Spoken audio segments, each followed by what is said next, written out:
और इस वक्त की बड़ी खबर आपको बता दें, गाजीपुर में जिस जवान की मृत्यु हो गई थी उसका पार्थिव शरीर अब उसके गांव पहुंच गया है।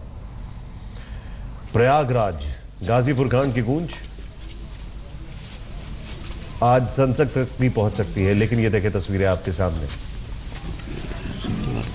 किस तरीके से पुलिस का बंदोबस्त, जब प्रधानमंत्री की वहां पर रैली थी उसके बाद उस बंदोबस्त से वापस लौट रहे थे पुलिसकर्मी, और एक पुलिसकर्मी के ऊपर, बल्कि पूरी पुलिस टीम के ऊपर, पुलिस पार्टी के ऊपर हमला किया उपद्रवियों ने, और उसमें एक जवान शहीद हो गया।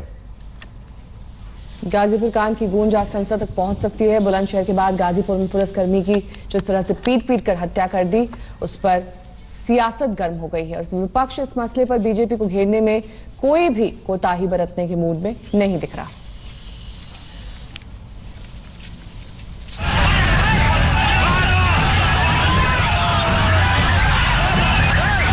आखिर यूपी में ये क्या हो रहा है? पहले बुलंदशहर और अब गाजीपुर। एक बार फिर भीड़ के निशाने पर पुलिस आई। भीड़ ने हेड कांस्टेबल सुरेश प्रताप वत्स को पीट कर मार डाला।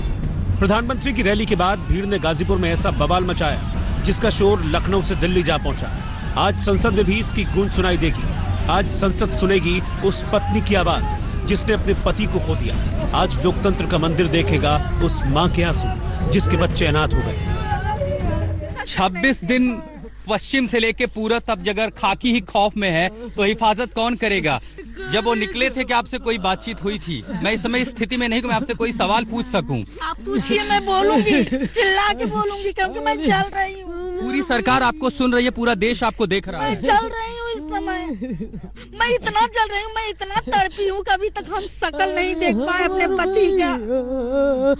झूठ पे झूठ, झूठ पे झूठ, धोखा पे धोखा, धोखा पे धोखा। हम एकदम परेशान होकर टूट गए हैं। लेकिन अगर हम अब खड़े होंगे तो अपने बच्चों के लिए खड़े होंगे।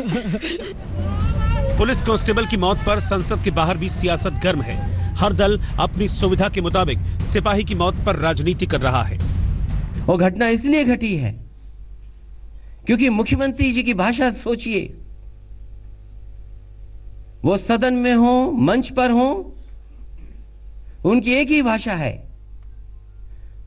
और भाषा ये है कि ठोक दो।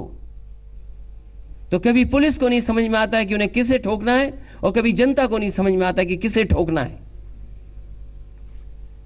और अभी हमें जानकारी हुई है कि कानून व्यवस्था को ठीक करने के लिए नियम हो या यम हो, उसका सहारा लीजिए।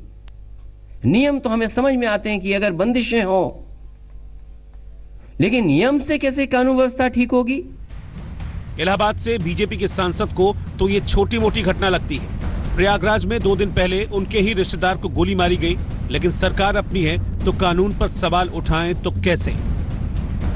ये सरकार को बदनाम करने के लिए चुनाव लड़ने वाली पार्टियां कभी कभी ऐसा करती हैं, कभी कभी ऐसा इसलिए कि सरकार बदनाम हो जाए, उसके वोट घट जाएं। मैं बुलंदशहर और गाजीपुर के बारे में मैं विश्लेषण नहीं कर सकता, इसलिए कि न मैंने देखा है वहाँ पर, न मैं जानता हूँ।